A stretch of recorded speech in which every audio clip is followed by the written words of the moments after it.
So down on the allotment today, it's a lovely day, it's perfect time for a tour. Let's get out and have a look. So this is my favourite part of the plot right now, just this little kind of woodland flower border, and it's got loads of trees as well. And this is an apple, and there's a plum that had its first few blossoms on it this year, so I'm hoping for just a few plums. And a little pear tree, and of course the perennial kale. And this was completely ravaged by the pigeons earlier on in spring when there wasn't much around to eat.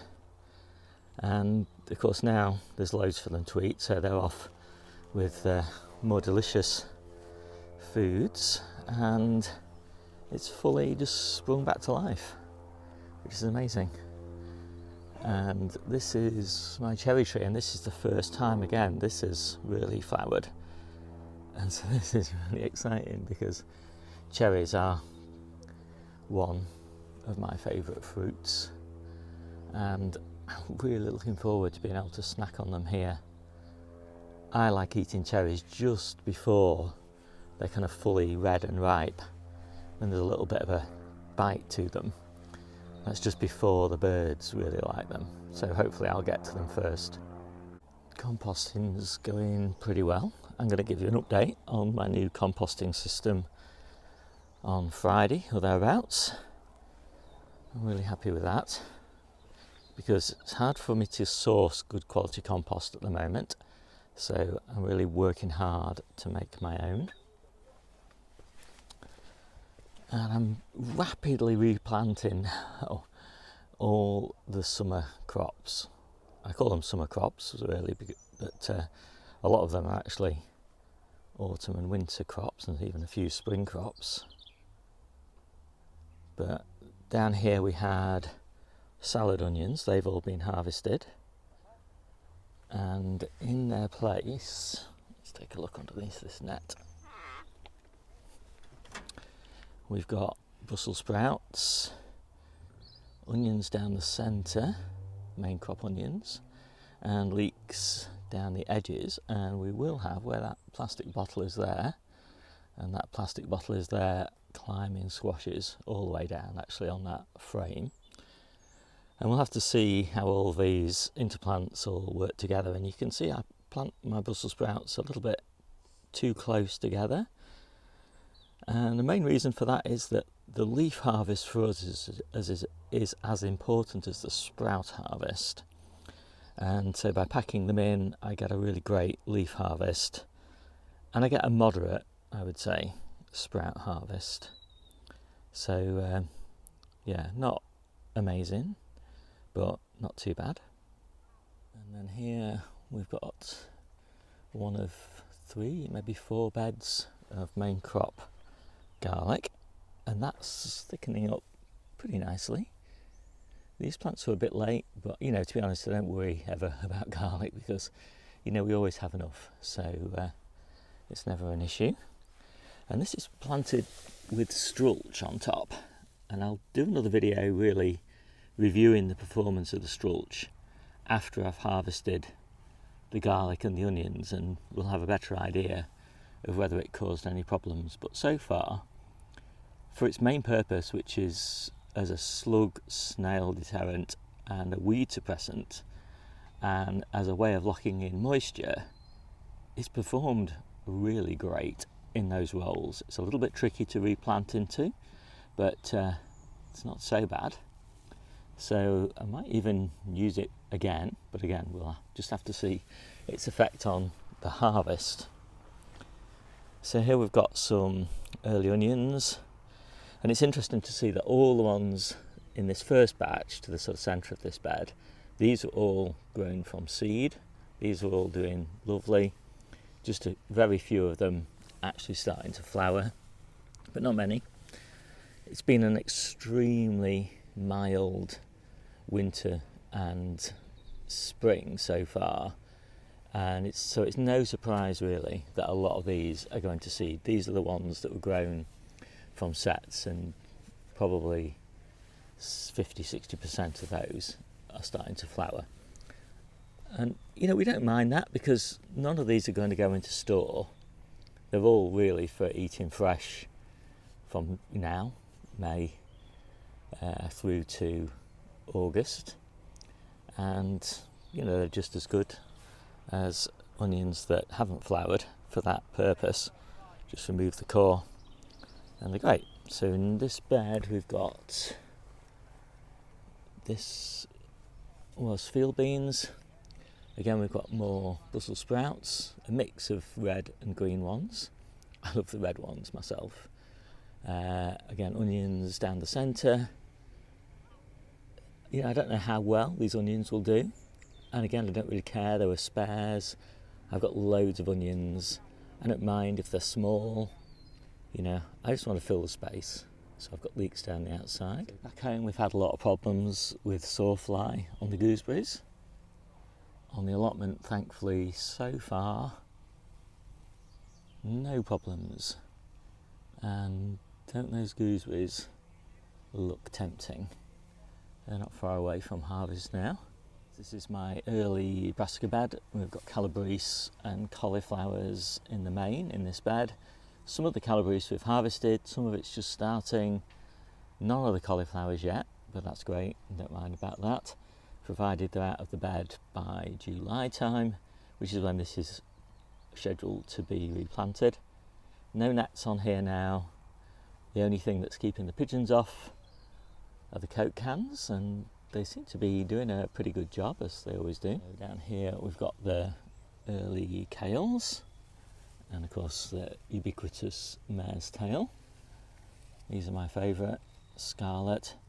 These are just the earlies. In fact, we're just about to plant the summer crop, and obviously we'll plant the later crop in a few months' time. A few of these are starting to go to seed. Again, we don't mind because we'll be harvesting these, all of these plants by July. And if they're ready a bit earlier, that's all to the good. We just get the follow-on crop in just that little bit earlier. I've got some red cabbages and they're looking really nice at the moment. I'm hoping I'll get some mini hearts out of these before I have to replant. And we've actually had a bit of rain, as you can see, pooling on here. So under here we've got the early main crop potatoes, and they're looking really nice. I'm super pleased with these, and I think we're no likelihood now of a frost, so I think these might succeed. They did actually get a little bit of a nip of a frost earlier on, but they seem to have recovered from that now, so I'm super pleased with those. And I've actually just harvested my super early main crops, and we only get a handful of baking potatoes from those, but Debbie only eats, Debbie's a baking potato enthusiast, and she only eats like 1 or 2 a week, so we have enough to last her for about a month, and then we should have our follow-on crop ready. And then I've just got masses of onions, and of course these are all main crop onions, all multi-sown, and there's no need at all for them to be in cold frames, but that's just how the successions happen to fall sometimes, and they'll be fine in here. A bit floppy, but onions are always a bit floppy, I think, at this time of year, but I'm really pleased with them. There's about 4 onions to a module around the edge and 3 to a module in the centre. Well, that's the theory anyway. It looks like there's 4 everywhere in this bed. Got a lovely interplant here of beetroot. These are my early beetroots, not my super earlies, these are second early beetroots. And I've got these again interplanted with onions. And the main crop onions, Red Baron, again sort of 4 to a cell. And I'm kind of hoping that this works okay. I think the beetroot will be out of this bed before the onions need all of the space. And so the onions, are gonna sort of take up that sort of amount of space, and then the beetroot will be harvested, moderately small. I don't think they'll interfere with each other. I'm pretty confident, but I just love onions and beetroot together. This is a similar interplant Down there we've got onions with salad onions around the edge and main crop onions in the centre. Down here again, salad onions around the edge, summer leeks in the centre, and beetroot of course again. So these are the main crop beetroot, the ones that we'll be eating up until October, when the late crop will be ready. And then in here we've got an experimental bed. So in this case we've got shallots interplanted with parsnips, and I'm hoping that the parsnips will be out by October, because in this bed I want to plant spinach, and so I tried to get the parsnips growing as fast as possible, and so I chitted them to get them started, and then they're underneath this little coal frame, and they do seem to have come on really nicely. They're pretty big now, and you know how slow parsnips are to get started. So yeah, hopefully I'll be harvesting these, probably as quite small parsnips, in kind of September and into early October, and then as I say, I'll clear the bed and we'll put spinach in, and I've got loads of other parsnip beds to follow on. I've still got the coal frame top on here. I'll probably take it off pretty soon.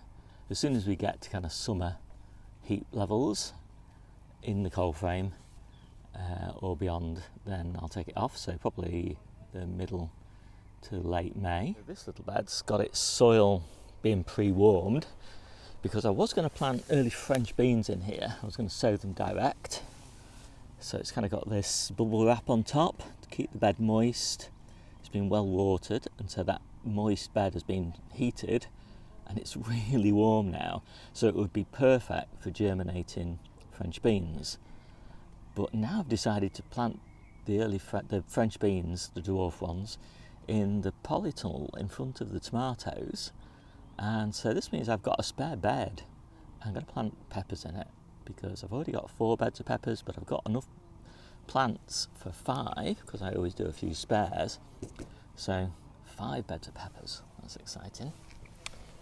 So now here we've got the second early strawberries, and so they're looking great. Loads of flowers on those, interplanted with garlic. We find that the garlic kind of just puts off the birds.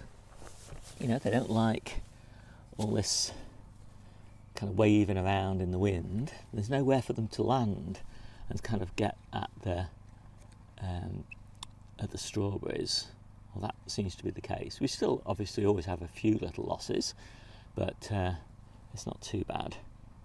This bed is so infested with mare's tail though.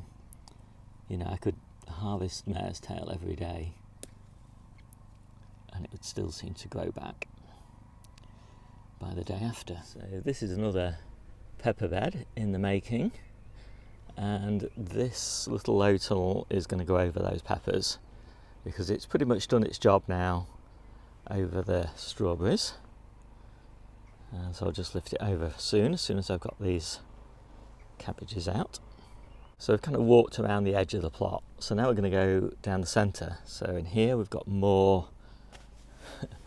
yet more main crop onions. And honestly, these radish should have come out last week. But they're huge now. But they'll probably be okay for roasting. And a few of them, these red globe, or something like that, cherry bell, these will probably be fine. These seem to not go woody, or kind of open up like hollows, porous structure inside them.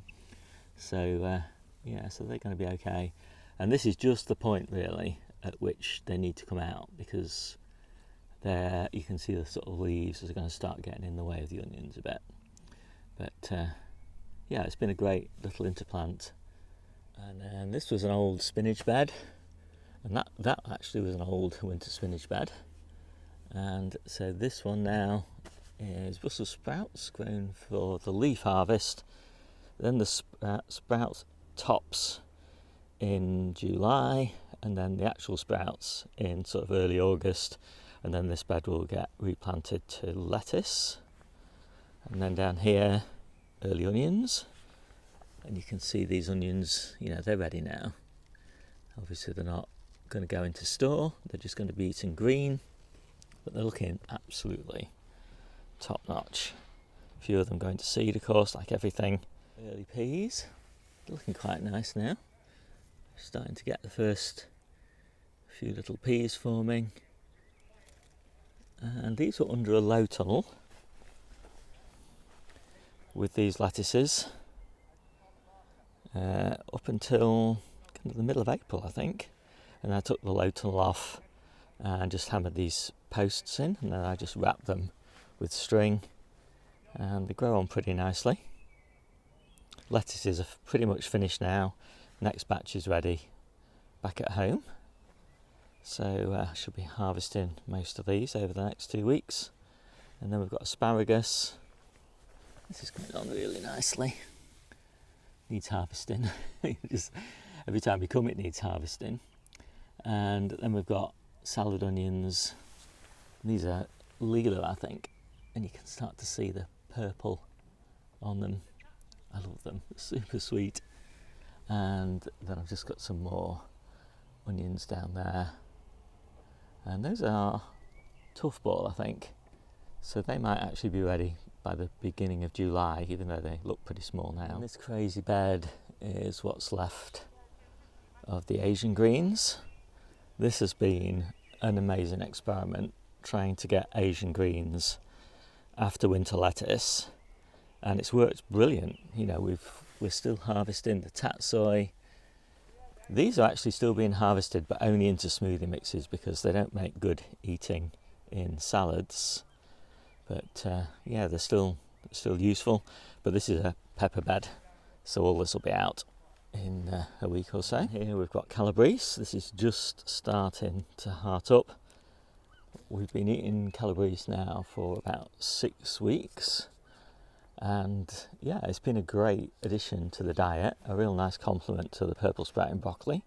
It comes before the purple sprouting broccoli, and it lasts longer than the purple sprouting broccoli. This will be the last pepper bed to be planted up, so probably in about 3 weeks' time. Really lovely salad onions in this bed. And actually these lettuces haven't been too bad. I've harvested quite a few of them. They did get quite a bit of green fly, so I've taken the outer leaves off, which were the most affected. But yeah, these are all going to be gone tomorrow. So then down here, this is going to be the winter, late winter and spring carrot bed, and it's not planted yet. We had a film crew here on Thursday, and they were standing in here to try and get good shots of the kale, but I don't mind, the carrots won't care. This is one of my most important beds. We'll be lifting the fence pins up and putting butterfly netting on this in a couple of months' time, but right now it's colettes with lettuces down the centre and leeks down the edges. Planted that on Monday, it's looking quite nice. And this is actually my favourite bed on the plot. So we've got apple, cherry, apple trees, and then down the centre and the edges we've got elephant garlic, and then we've got strawberries down the edges as well. So the elephant garlic's kind of interplanted into the edges down here, and the elephant garlic makes a great leek crop, and also obviously you can harvest the bulbs and cloves and eat those just like you would, well, you roast them actually, so not like you would garlic. But a great, very versatile and very pretty crop, especially if you leave it to flower. Has the most amazing seed heads, well, like all alliums, but just makes this bed look so beautiful. I do like a little bit of perennial planting amongst all my annuals. We've got salad onions that it was all interplanted with green garlic. There's a little bit left here. I've harvested almost all the green garlic out of here now. We're switching over to the beds at home. This was salad onions as well. It's now got a little courgette in it. Again, more salad onions there. And then in here, this was the early Cabbages bed. And now we've got cauliflowers around the edge. More Cabbages coming here. In fact, the head and the side shoots are almost the same size, which is a bit unusual. And then obviously all of these Cabbages have been harvested now, and we've just got side shoots. And then in here we've got beetroot, which is coming on quite nicely. This was sown, I think, in January. This is the first early crop. Always a risk that this will go to seed, but it doesn't seem to be. It seems to be chugging along nicely. There's the Asian green bed, and then the spring spinach. It's just finished. The last harvest tomorrow. Then this is going to be the late autumn and winter, early winter carrots. And then finally, underneath this little low tunnel, we've got the first early peppers. And they're looking great, actually. This is long yellow ringo.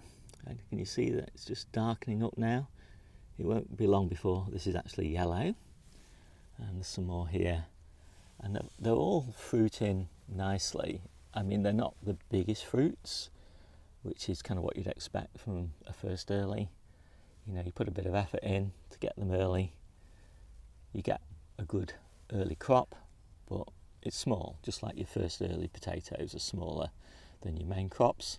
But we don't mind. We'll have 5 beds like this of peppers. So yeah, it's going to be lovely.